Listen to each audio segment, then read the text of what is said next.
So we're going to do a quick how-to video on how to save your photos from your Google business listing.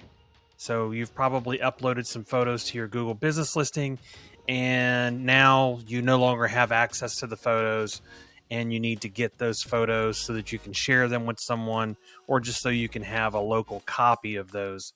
So the first thing you want to do is open up your browser and go to maps.google.com. And then you're going to search your business here. Log Events Company. There we go.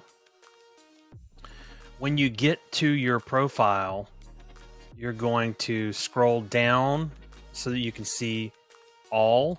Click on all photos. When you get to a photo that you want to, you can select, you go through here and select whatever photos you want to save. You have to do them one by one. So you have to click on the photo. Then right up here next to your company name, there's three little dots. Click on those three dots and you're going to click report a problem. It's going to take you to a page that looks like this. We're not really reporting a problem. All we're doing is getting to a page where we can grab this image. So now you're going to right click on the image and do save image as. You can save that to your computer. Once you save it to your computer, if you find that that image doesn't open properly, it doesn't have the right extension, all you have to do is rename the image and make sure you add in the .jpg on the file name, and that should fix any issues that you have.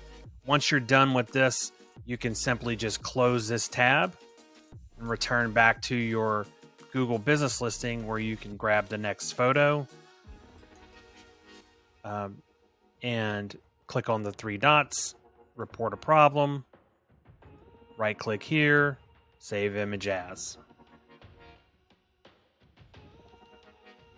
And that is it. It's not a huge, very tedious process, but it does take some time since you can't do multiple. So you can't select multiple photos and save them. It just depends on how many photos you have to save from your Google business listing. But this does work. So if you need to grab those photos, this is how you do it. Thanks, guys.